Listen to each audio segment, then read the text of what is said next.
data houses ERP software solution.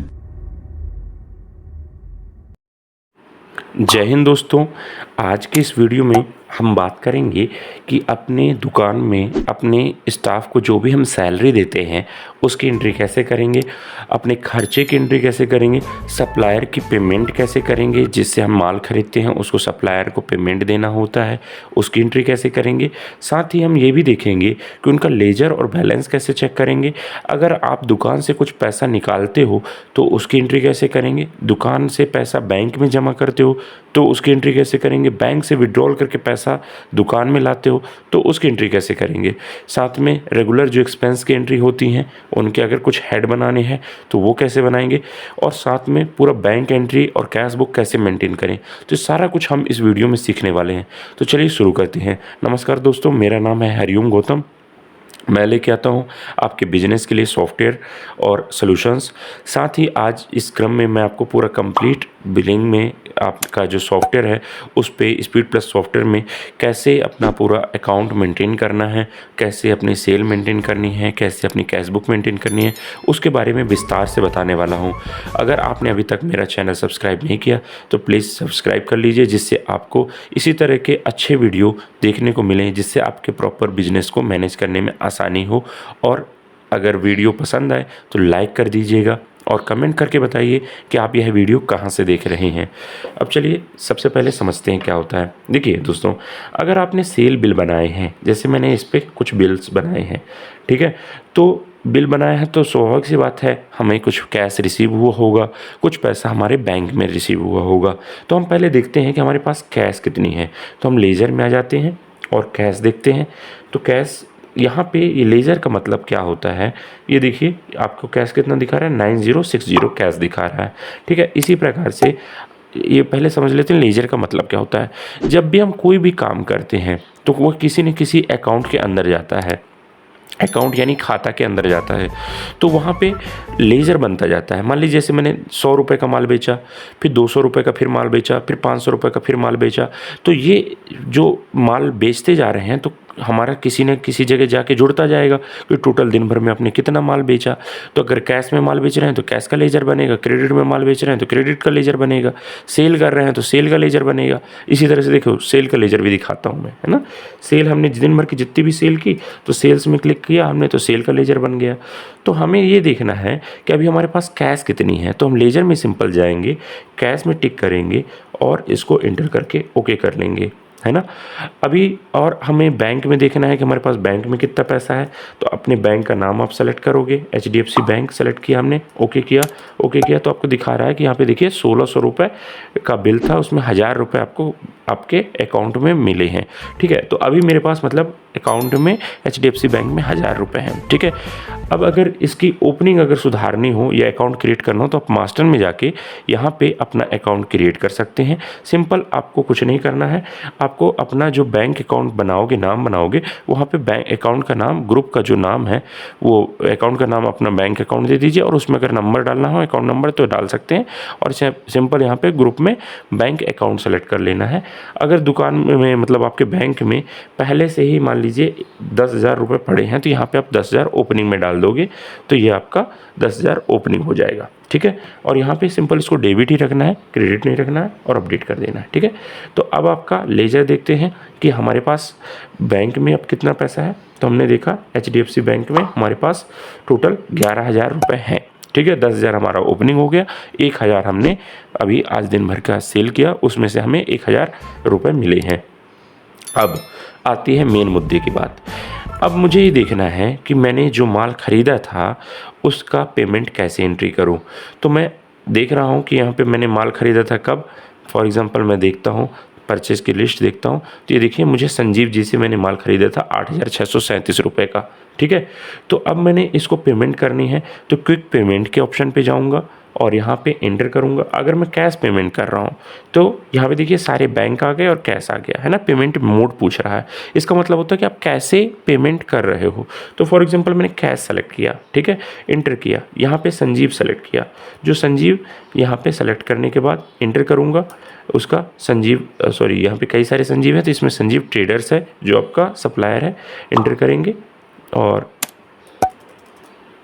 यहाँ पे एक ही नाम के काफ़ी सारे मैंने अकाउंट बना दिए हैं, ये वाला ले लेते हैं ना, ठीक है। ये 8637 दिख रहा है, मैं इसका अकाउंट नेम भी सही कर देता हूँ, सब संजीव गारमेंट कर देता हूँ, ठीक है। वो तो इससे कन्फ्यूजन नहीं होगा बाद में हमें देखने में, ठीक है। यहाँ पे आप सिंपल नाम मैंने काफ़ी सारे बनाए थे तो मैं इसलिए नाम चेंज कर रहा हूँ, ठीक है। संजीव गारमेंट पूरा नाम लिख दिया उसका, ठीक है।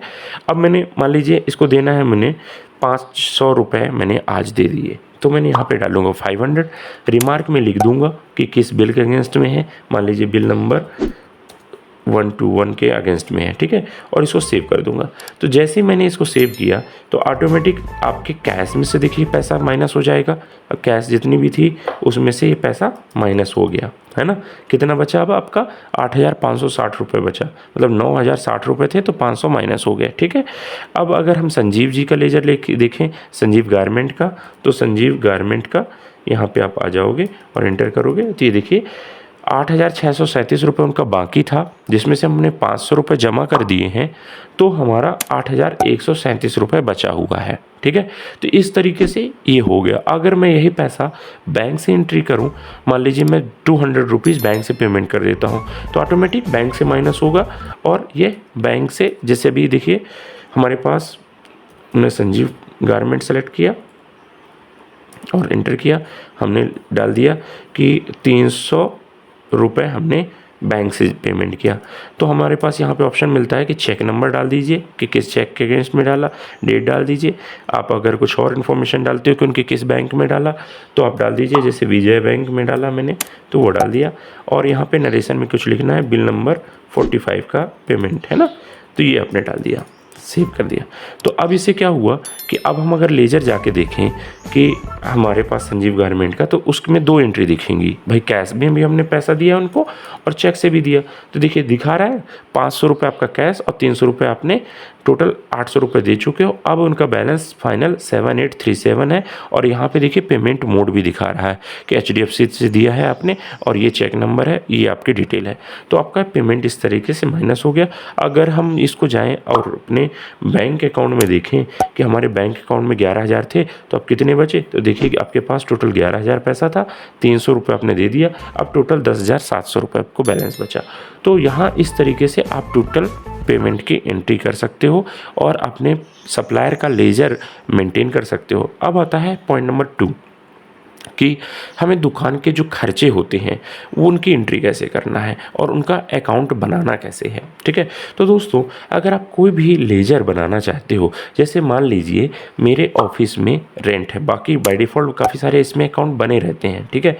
ये देखिए मैं अगर यहाँ पे जाऊँ और अपने एक्सपेंस अकाउंट को सेलेक्ट करूँ कि यहाँ पे मैंने सेलेक्ट किया एक्सपेंस डायरेक्ट और इनडायरेक्ट, तो यहाँ पे सारे एक्सपेंस बने हुए हैं, है ना।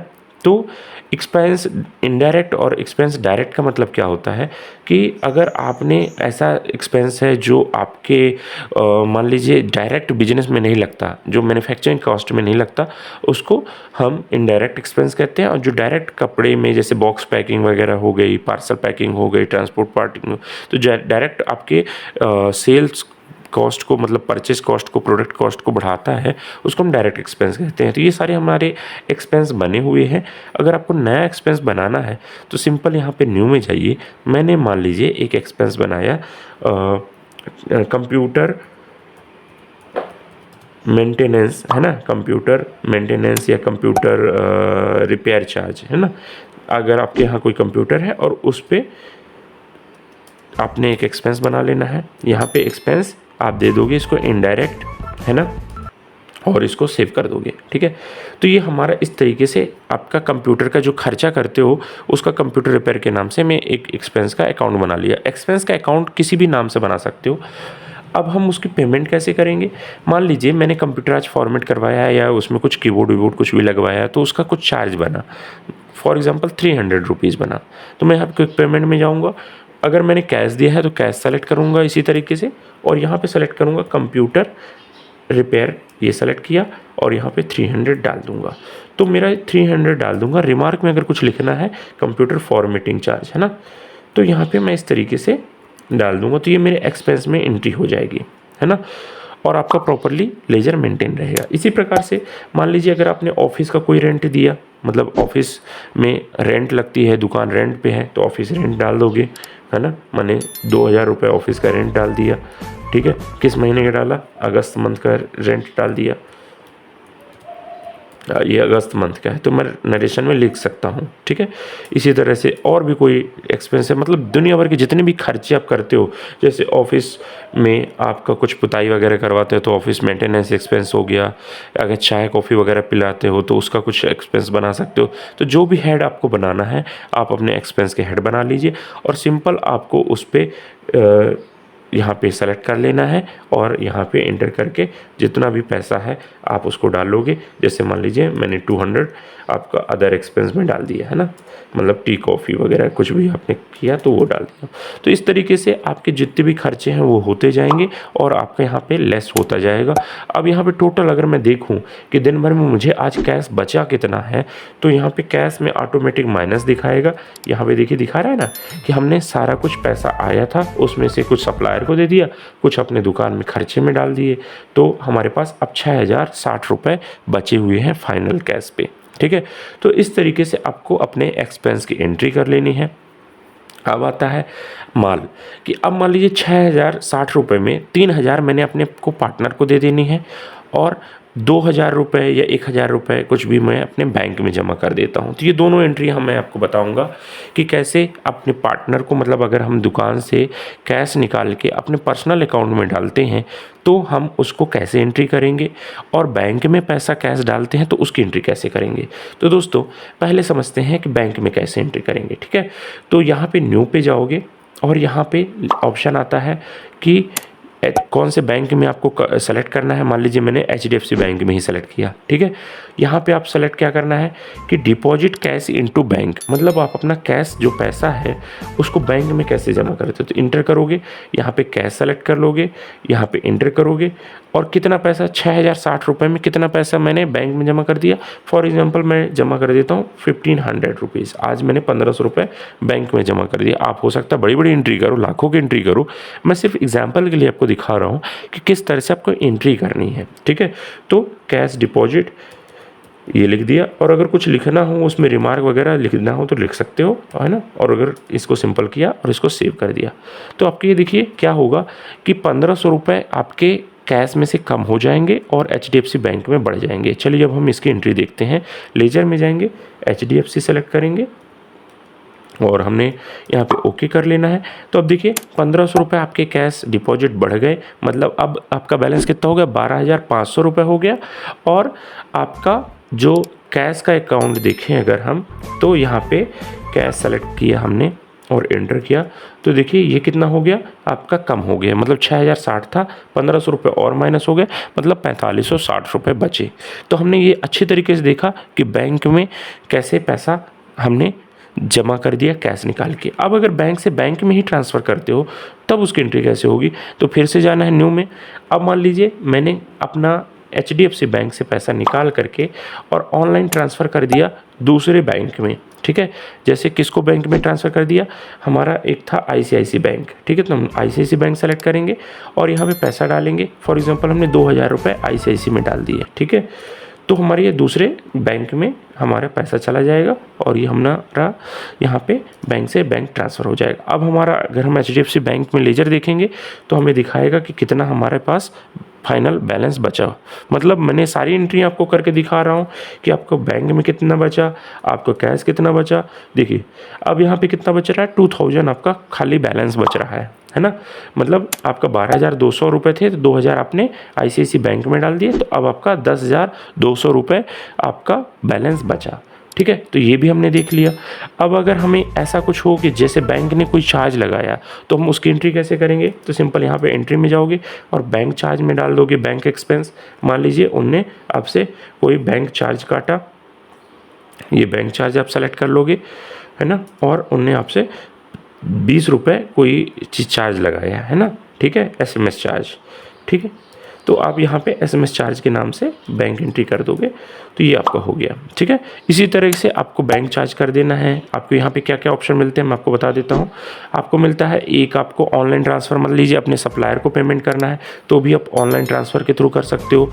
बैंक में एक्सपेंस ये मैंने बता दिया, और ये भी यही है विड्रॉल कैश फ्रॉम बैंक।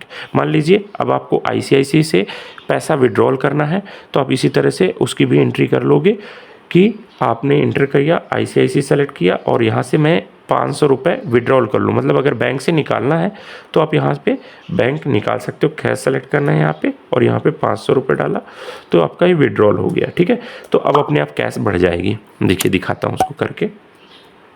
यहाँ पे हम लेजर में जाएंगे और कैश सेलेक्ट करेंगे, एंटर किया हमने तो 500 रुपये देखिए बढ़ गया। ठीक है, और कहाँ से आया? ICICI बैंक से 500 रुपये अपना बढ़ गया। यहाँ पे बैलेंस अपना इंक्रीज हो गया। ठीक है, तो इस तरीके से आपका सारी चीज़ें मेंटेन होती हैं, आपको चीज़ें जो होती हैं वो मिलती हैं। अब हम अगर ये देखना चाहें कि हम अब देखते हैं कि हमारे यहाँ दुकान में जो पार्टनर होते हैं, जैसे मान लीजिए हम लोग 2 भाई हैं एग्जाम्पल के लिए, और कुछ पैसा हमारे दूसरे भाई ले जाते हैं, कुछ पैसा हम ले जाते हैं, तो हमें मैनेज कैसे करेंगे कौन कितना पैसा ले गया या किसको हमने कितना पैसा दिया, तो उसकी एंट्री कैसे करेंगे? तो उसके लिए हम मास्टर में जाएंगे और मैंने एक अकाउंट बना लेना है। अपने नाम का बनाना है तो अपने नाम का बना लूँगा, पर्सनल अकाउंट है ना। तो मान लीजिए हमने नाम बना लिया, एक नाम बना लिया शिवम। ठीक है, SHIVOM, मैंने ये शिवम के नाम से बना लिया और यहाँ पे हम अकाउंट नेम दे देंगे कैपिटल अकाउंट। ठीक है, तो यहाँ पे कैपिटल अकाउंट हो गया। और एक मैंने बना लिया हरिओम, है ना, ये अकाउंट हो गया। ये हरिओम मेरा नाम है और शिवम मेरे भाई का नाम है एग्जाम्पल के लिए। ठीक है, तो हरिओम ये नाम बना लिया और इसको भी हम दे देंगे कैपिटल अकाउंट। अब हम जो भी दुकान से पैसा, मान लीजिए दुकान का कुछ पैसा मैं निकालता हूँ, है ना, कैसे निकालूंगा? यहाँ पे लेजर में देख लेता हूँ पैसे हैं कितने। मान लीजिए कैश है मेरे पास, यहाँ पे टोटल 4060 रुपये कैश बैलेंस बचा मेरे पास। ठीक है, तो अब मैं दुकान का पैसा निकाल करके और अपने भाई को दे रहा हूँ दुकान से, है ना। ठीक है, तो मैं सिंपल यहाँ पे क्विक पेमेंट में जाऊँगा और यहाँ पे सेलेक्ट करूँगा कैश और निकाला मैंने, है ना, यहाँ पे शिवम डाला तो शिवम का नाम आ जाएगा। और कितना पैसा दे दिया मैंने? दे दिया मान लीजिए 350 रुपीज़। तो ये डाल दिया मैंने और यहाँ पे लिख देना है, कुछ अगर रिमार्क लिखना तो लिख दीजिए, नहीं तो सेव कर दीजिए। तो अब क्या होगा कि कैश कम हो जाएगी और शिवम के अकाउंट में वो पैसा बढ़ जाएगा। ठीक है, तो मैंने यहाँ पे शिवम का अगर अकाउंट देखूँ तो देखो शिवम के अकाउंट में क्या दिखाता है, 350 रुपये जमा है। और अगर मैं देखूँ किसका लेजर, कैश का लेजर देखूँ तो ये कैश का लेजर इंटर किया मैंने तो ये कैश का लेजर आ गया। ठीक है, तो 350 इसमें से माइनस हो गए, यानी 3710 रुपये हो गए। ठीक है, तो इस तरीके से अपना ये कैश माइनस हो गया। अब मान लीजिए मुझे बैंक से निकाल के अपने पर्सनल अकाउंट में मैंने डाला, तो उसकी एंट्री कैसे करूँगा? तो यहाँ पे बैंक में जाऊँगा, न्यू में जाऊँगा और जिस भी बैंक से, मान लीजिए HDFC बैंक से मैंने उठाया पैसा और यहाँ पे देखिए बैलेंस दिखा रहा है 10,180 रुपये, तो मान लीजिए मैं 2000 रुपये ऑनलाइन ट्रांसफ़र कर देता हूँ अपने बैंक में। ठीक है, मतलब अपने नाम के अकाउंट में हरिओम मैंने सेलेक्ट किया और यहाँ पे मैंने 2020 रुपये, है ना, 2020 रुपये डाल देता हूँ। ठीक है, 2020 रुपये इंटर किया और यहाँ पे इंटर किया और यहाँ पे डाल दिया मैंने।